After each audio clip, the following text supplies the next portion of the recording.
So what do you do if you want bats? I mean, you want a lot of bats to take up residence on your property. You call the Arizona Game and Fish Department and they will come out and help you build a really cool bat house.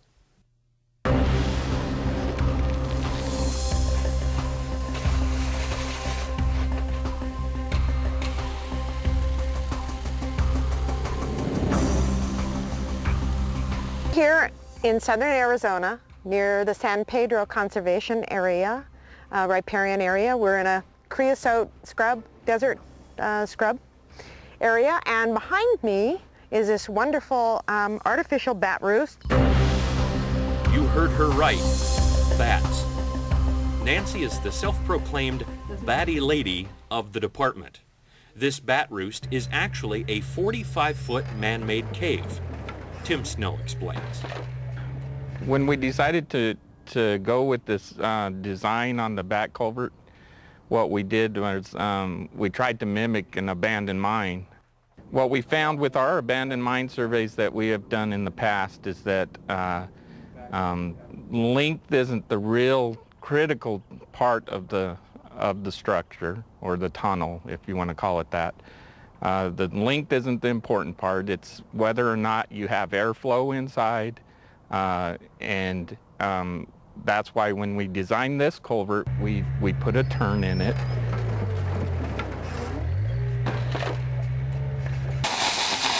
We added in some extra air vents.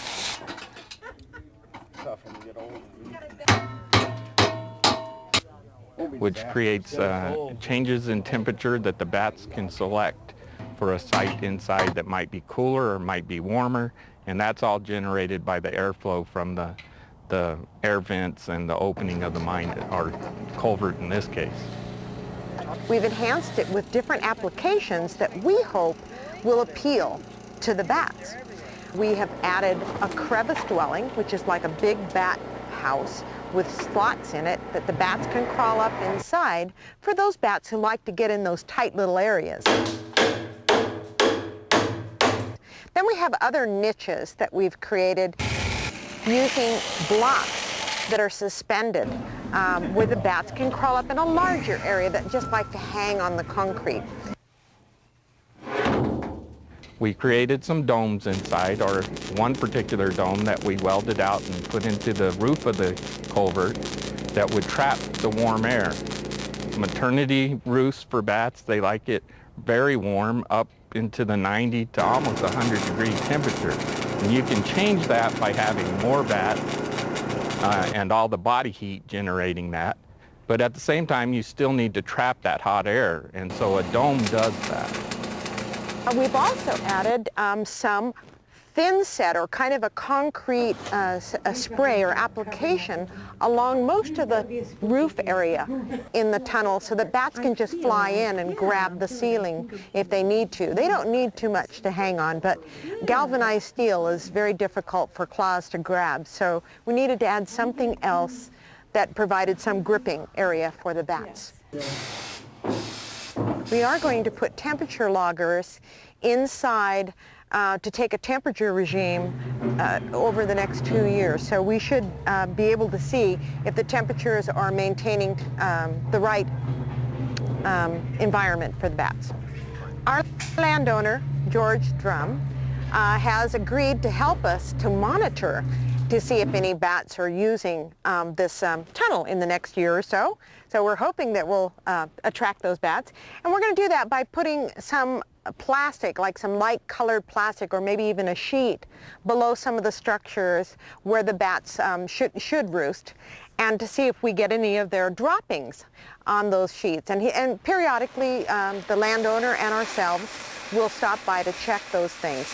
You know, I retired a couple of years ago, and one of the things that I never really anticipated in any way during my retirement and planning on doing and spending money to do it was to count bat poop.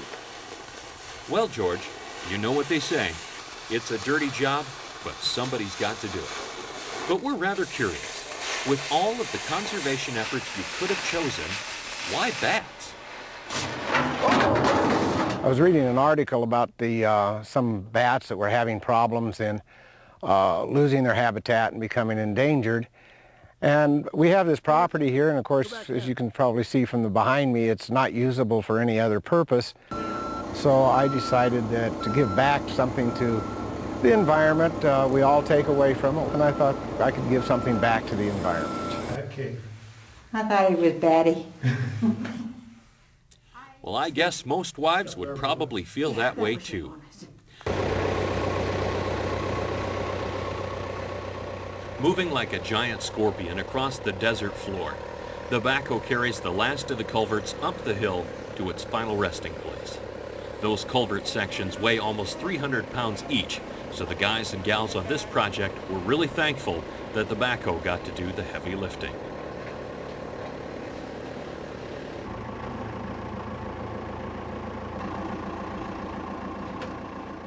After a little pushing and other persuading, the segment is finally locked into place and the burying begins. Again, the backhoe and dozer saves many a strained back. Arizona is home to 28 species of bats. Most populations are stable, but a few are declining. In nature's system of checks and balances, bats have long played essential roles. Their loss today could compromise the health and stability of our environment. We only have one endangered species of bat in Arizona, and it's the lesser long-nosed bat, which is one of our nectar-feeding bats. The bats in general their population, the habitat is declining, and so we're going to see those numbers decline all across the United States. As we grow and build out into the wilderness areas, we actually will remove roosting habitats.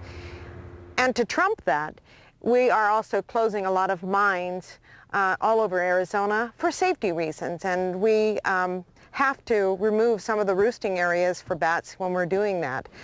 We are trying to work with the state mine department right now to ensure that if there are large bat populations using structures, that we will be called so that we can assess and possibly find funding for bat gates to protect those bats from the public and to protect the public from entering mines that are unsafe.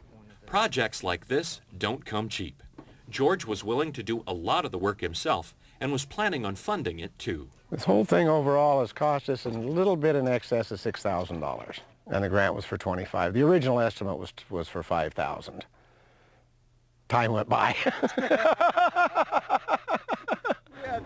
It was wonderful that we were able to go and apply for a LIP, what we call LIP, which is a landowner incentive program funding, which partially funded this program and allowed it to happen.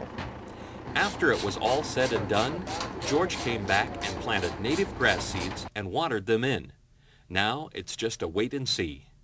In the meantime, George, plans for the future?